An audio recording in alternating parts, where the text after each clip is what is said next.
DBC নিউজের digital মিডিয়ায় প্রতিবেদন প্রচারের পর দেশ বিদেশ থেকে প্রায় ৫ লাখ টাকা সহায়তা পেয়ে চিকিৎসার মাধ্যমে ধীরে ধীরে সুস্থ হয়ে উঠছে ক্যান্সারে আক্রান্ত মুন্নি।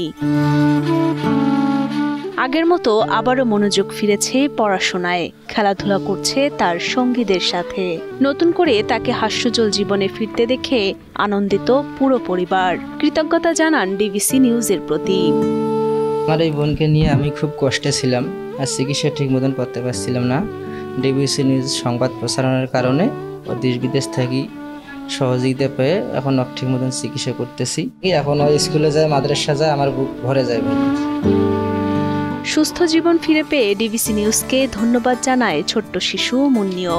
দোয়া চায় সকলের কাছে। খুব আশ্বস্ত ছিলাম, ডিবিসি নিউজ থেকে একটি সংবাদ হয়, এরপর দেশ বিদেশ থেকে আমাকে অনেকই টাকা দেয়, সেই জন্য আমি সুস্থ বর্তমান আছি।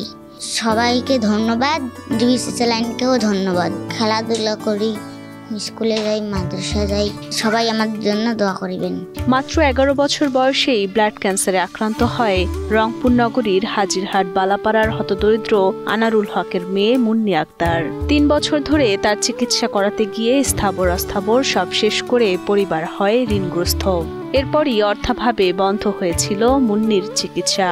এসব তথ্য তুলে ধরেই গত ২৫শে জুন বোনকে বাঁচাতে ভাইয়ের আত্মত্যাগ শিরোনামে একটি প্রতিবেদন প্রচারিত হয় ডিবিসি নিউজের ডিজিটাল মিডিয়ায়। মুহূর্তেই তা পৌঁছে যায় কোটি মানুষের কাছে। পরিবারটি সহায়তা পায় দেশ বিদেশ থেকে। সেই অর্থেই চলছে মুন্নির চিকিৎসা।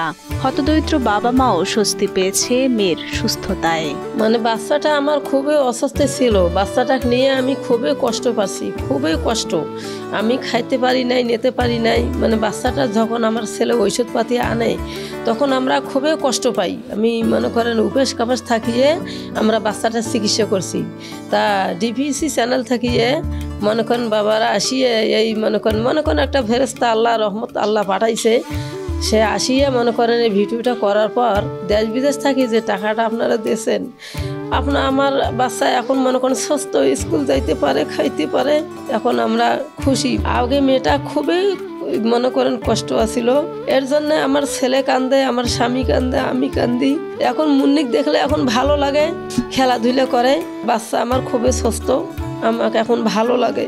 কষ্টে ছিলাম বাবা, উপেস ছিলাম। 2 দিন 3 দিন পরেও আমরা ভাত খাইছি এই বাচ্চাটা নিয়ে। এটাই আমার ছোট মেয়ে, 4টে বাচ্চার মধ্যে ওই মেয়ে কোনায় আমার সবার ছোট। আপনারা যদি এগিয়ে না আসতেন তাহলে সেরকম মনে হয় বাচ্চাটার আমার সেরকম চিকিৎসা হইতো না। আল্লাহর কাছে এইটাই শুকরিয়া, আল্লাহ আপনাদের জন্য ভালো রাখে, সুস্থ রাখে।